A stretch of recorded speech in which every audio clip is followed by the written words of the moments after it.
Hola, ¿cómo estás? ¿Te animás a medir tus conocimientos en las materias del ingreso Medicina y Kine? Bienvenido a las Trivia Quantum, donde te voy a estar comparando preguntas de examen con sus opciones. Pausa el video, pensa todo lo que necesites y responde así podés medir tu progreso y autoevaluarte. Quédate hasta el final que vamos a ver la explicación completa de las preguntas y también los errores comunes. ¿Arrancamos? ¿Por qué el virus no es considerado un ser vivo?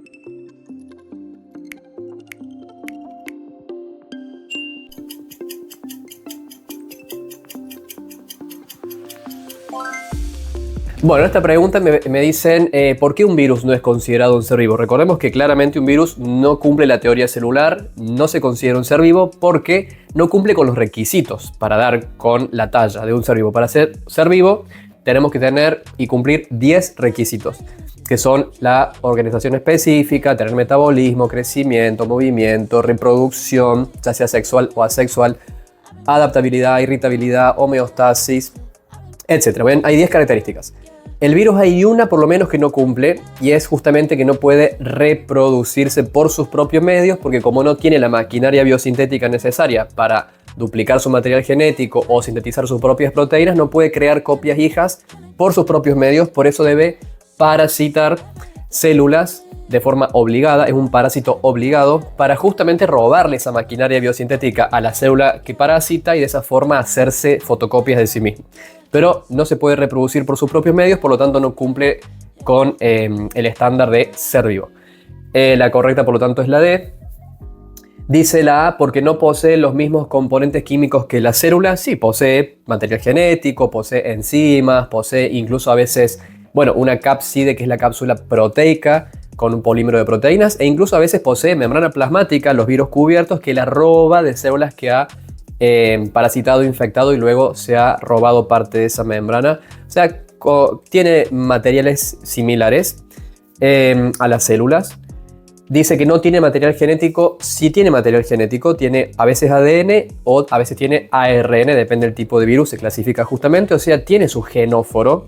Lo que no tiene es la capacidad para reproducirlo por sus propios medios. Es como tener la prepizza pero no tener el horno. Entonces tenés que meterte en la casa de tu vecino, robarle el horno para cocinar la pizza y llevártela cocinada a tu casa. Eso es básicamente lo que hace un virus. Y después la haces tramposa porque si bien el virus no hace la fotosíntesis, eso no es lo que lo diferencia de un ser vivo, porque hacer la fotosíntesis no es un requisito para ser un ser vivo. De hecho, solo los organismos, bueno, fotosintéticos, que ya sean bacterias fotosintéticas o bien células vegetales, hacen la fotosíntesis, pero las células animales no, y nosotros somos seres vivos y no hacemos fotosíntesis, no es un requisito. ¿Cuál de las siguientes es una diferencia entre virus y bacterias?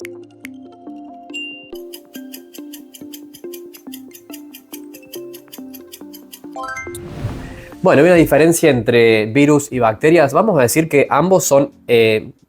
decirle organismo es polémico porque el virus no es un ser vivo, pero son ambas estructuras que tienen sus similitudes, comparten algunas biomoléculas, algunas formas de proceder incluso. Bueno, partamos de la gran diferencia que la bacteria es una célula y es un ser vivo, es un organismo vivo y el virus no cumple con la teoría celular, no se considera un ser vivo.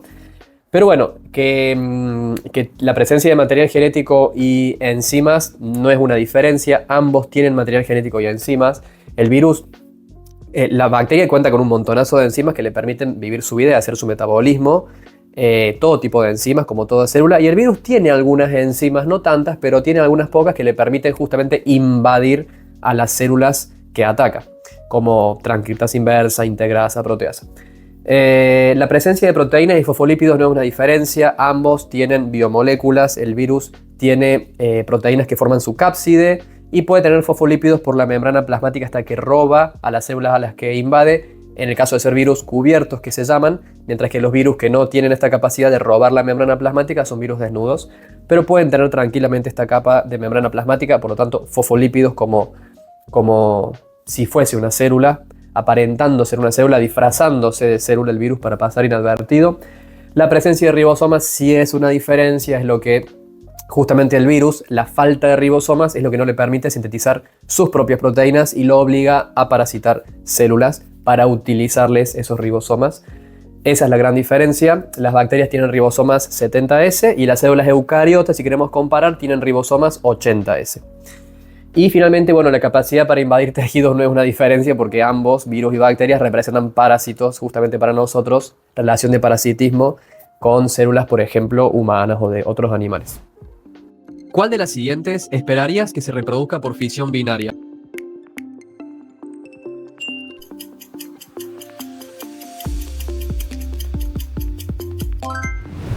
Bueno, y si buscamos un organismo que se reproduzca por fisión binaria, tenemos que buscar una bacteria. Bien, en esta lista la bacteria es el bacilo de Koch, que es la bacteria causante de la tuberculosis. Se llama así porque su descubridor, Robert Koch, le puso su nombre. Cuando hablamos de epónimos en medicina, cuando ponemos el nombre propio del científico que está detrás de ese descubrimiento, de ese concepto, pero el nombre de la bacteria oficial es Mycobacterium tuberculosis. Es una bacteria. Un bacteriófago es una trampa, no es una bacteria, es un virus. Los bacteriófagos son virus que justamente lisan o parasitan bacterias. Como fago es comer, comen entre comillas bacterias, atacan bacterias. Los bacteriófagos. Hay una tremenda guerra ancestral de millones de años de antigüedad entre bacteriófagos y bacterias, de hecho. La neurona es una célula que primero no se reproduce, pero por ser una célula, justo es una célula perenne que no se reproduce, pero por ser célula, en todo caso, si se reprodujera lo haría por mitosis, no por fisión binaria. Y un prión, nada que ver, es una proteína anómala que tiene la capacidad de... primero, es una proteína enferma, anómala, mal plegada, que tiene la capacidad de catalizar la conversión de otras proteínas sanas en priones también. Es como si fuese un zombie que convierte a otras personas en zombie.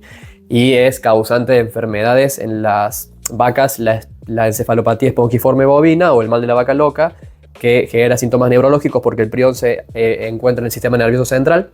Y en los humanos la analogía es la enfermedad de Creutzfeldt-Jacobson, causada por proteínas priónicas. Pero bueno, son proteínas, no bacterias. ¿Cuáles de las siguientes son características de las células procariotas? Marque el conjunto de afirmaciones correctas.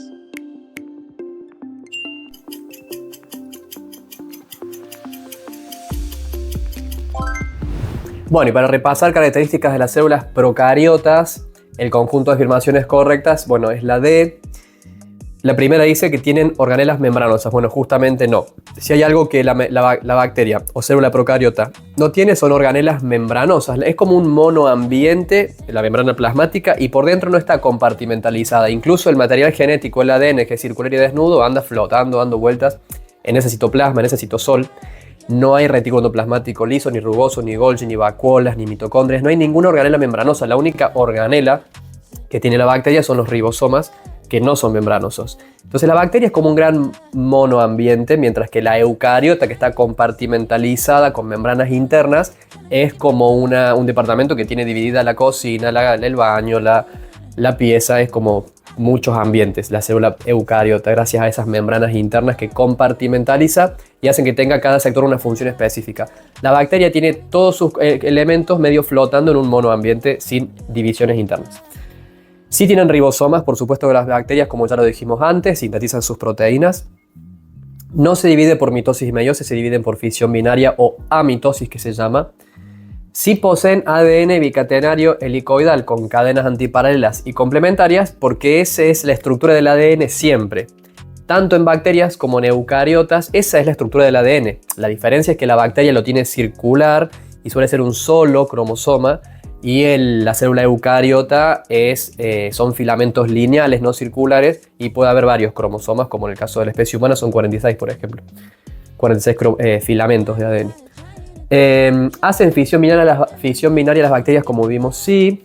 ¿Tienen pared celulósica? No. Tienen pared celular, pero no es celulósica, no está hecha de celulosa. La pared de las bacterias está hecha de mureína, que es un péptido proteoglicano, que decimos una mezcla entre glicosaminglicano y proteínas, forman un péptido glicano o proteoglicano que se llama mureína o mucocomplejo de Park, que es el componente principal de la pared de las bacterias, que es justamente el foco sobre el que actúan muchos antibióticos llamados parietolíticos, como la penicilina, que van a romper la pared de la bacteria.